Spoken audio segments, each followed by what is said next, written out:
impératif pour moi que les chevaux rentrent sains et saufs et le jockey aussi. Donc tout d'abord, j'espère juste qu'il a un bon parcours, fluide, pas de faute. Je suis resté très concentré sans jamais lui faire confiance et en fait je m'étais préparé comme ça dans ma tête à passer obstacle par obstacle et à chaque fois me dire allez hop, le prochain c'est celui-là, on se concentre et on s'applique. Les premiers tours, il a suivi tranquillement. Après j'ai eu un gros coup de frayeur quand Bipolaire a chuté devant moi parce que je suis passé vraiment très près de lui. Et puis quand j'ai vu sauter le rail ditch fence et l'obstacle après très bien, il commençait à se rapprocher sans faire d'effort en fait. Mais je n'arrêtais pas de me répéter, on attend la double barrière, on attend la double barrière. Puis à la derrière, on saute botte à botte. Je me suis dit, peut-être que là on a une chance. Il accélère de façon vraiment assez exceptionnelle, ça m'est rarement arrivé, encore moins au bout de 5700 mètres, ça doit être à cet endroit-là. C'était super sympa, j'ai pu rêver pendant 100 mètres, 150 mètres que c'était pour moi et c'était super sympa, c'était un joie. J'avais l'impression vraiment d'avoir un couloir devant moi et d'avoir mis la nitro en route. Donc non, c'était vraiment exceptionnel comme sensation parce que ça m'était jamais arrivé.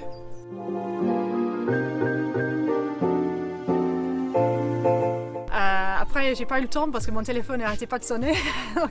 Disons que c'était quand même assez particulier puisqu'il y a eu ma chute, ensuite on est resté sur Paris mais il y avait le couvre-feu. Donc on n'a pas pu déjà, je dirais, le célébrer autour d'un bon repas comme nous Français on sait faire. On se rendait compte mais tu es tellement sur une vague d'émotions que même j'arrivais pas à m'endormir et le lendemain je me suis réveillée de bonne heure. Pendant la nuit j'ai eu une grosse douleur à la clavicule parce que ça me faisait un peu mal et là je me suis dit bon j'ai eu deux grosses émotions aujourd'hui, c'est la douleur, je suis en train de le revivre donc je vais me revivre le grand steeple. Donc vous voyez j'ai demandé à mon épouse qu'elle me donne ma tablette et je me suis regardé je crois pour la première fois la course, il était 3 h du matin et je l'ai regardé 2-3 fois et du coup ce qui était bien c'est que j'avais moins mal. Quand je suis allée le voir le lendemain j'ai eu peur de voir, il y a peut-être un petit bobo quoi que ce soit et même pas la moindre atteinte. On l'a mis dehors, il est parti en cul de cul, il s'est cabré donc c'était là où j'étais tranquille que le cheval va bien et qu'on l'avait fait.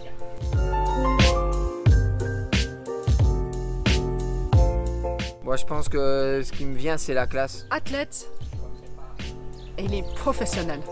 L'éclair de classe qu'il a eu après la double barrière c'est donné à peu de chevaux donc je pense que la classe ça le définit bien.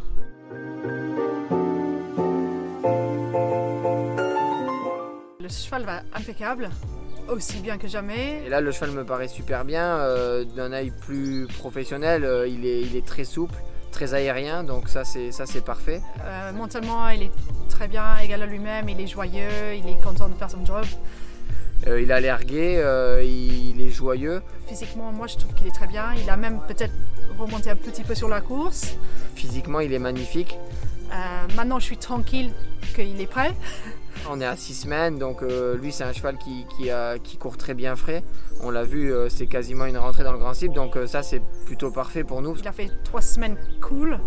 Là, il commence à remonter le travail un peu pour l'avoir vraiment au top pour le jour J. Mais je trouve vraiment que je suis confiante que le cheval va très bien. Louisa et Phil ont eu le temps de justement lui laisser un petit break et de le reprendre. Donc non, ça me paraît être parfait pour lui.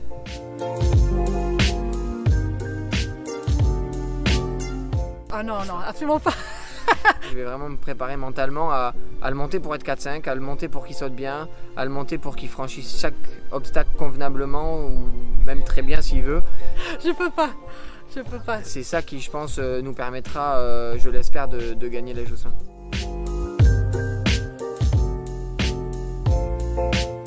Bah oui, déjà que je les aime fort et puis merci de me soutenir. Je sais qu'ils seront derrière moi du coup devant la télé au lieu d'être sur l'hippodrome. Oui, c'est vrai que ça c'est très dommage, surtout pour ces éleveurs propriétaires, monsieur et madame Gachluc, qui ont été des très bons supporters ici depuis des années, qui adorent leur cheval. C'est certain que ça n'aura pas la même saveur parce que toutes les grandes victoires sont belles que quand on peut les partager. Pour les autres, oui, c'est vrai que c'est toujours mieux de voir du sport en vrai, quoi que ce soit les courses, le football, le rugby, donc c'est pas les mêmes sensations, mais j'espère qu'on aura quand même des gens derrière nous, derrière la télé, devant la télé.